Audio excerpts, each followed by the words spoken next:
ჩვენი სულიერების ბალავარი ბათუმის შოთა რუსთაველის სახელმწიფო უნივერსიტეტი საერთაშორისო სამეცნიერო კონფერენციას მასპინძლობს. 2 დღის განმავლობაში 50-მდე მკვლევარი ქართული მართლმადიდებლური ეკლესიის ისტორიაზე მოხსენებებს წარმოადგენს. კონფერენციაზე ქრისტიანული სარწმუნოების წიაღში განვითარებულ კულტურასა და ხელოვნებაზე, ეთნიკურ და რელიგიურ ტოლერანტობაზე, კულტურათა შორის დიალოგზე, სწავლებისა და აღზრდის საკითხებზე იმსჯელებენ. შეხვედრაზე საუბარი შეეხო წმინდანთა ცხოვრებასა და ისეთ ნიუანსებს, რაც საზოგადოებისთვის ნაკლებად ცნობილია და ღმისეულ შესწავლას საჭიროებს.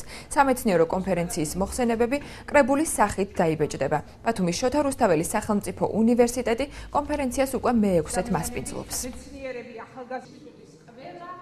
მიზანი საბოლოო რისთვისაც ჩვენ ვაკეთებთ ამ საქმეს, ეს არის განსაკუთრებით ჩვენთან აჭარაში ქრისტიანული ძეგლების, ქრისტიანული სარწმუნოების დაცვისათვის მებრძოლების გამოვლენა და იმ ადამიანებისა, რომლებიც ქრისტიანობას ჩვენი ისტორიის მთელ მანძილზე თვლიდნენ ჩვენი სახელმწიფოს წამყვან იდეოლოგია. მნიშვნელოვანია იმით, რომ უპირველეს ყოვლისა ქრისტიანობა არის წიგნიერი რელიგია და ასთა გაცვლა, გამოცვლა ეს ძალიან მნიშვნელოვანია.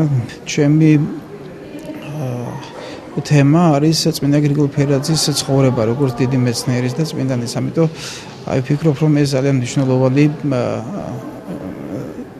მნიშვნელოვანი სახის იქნება, იმიტომ რომ კიდევ ერთხელ უნდა დაიწყოს მოძიება გრიგოლ ფერაძის შრომების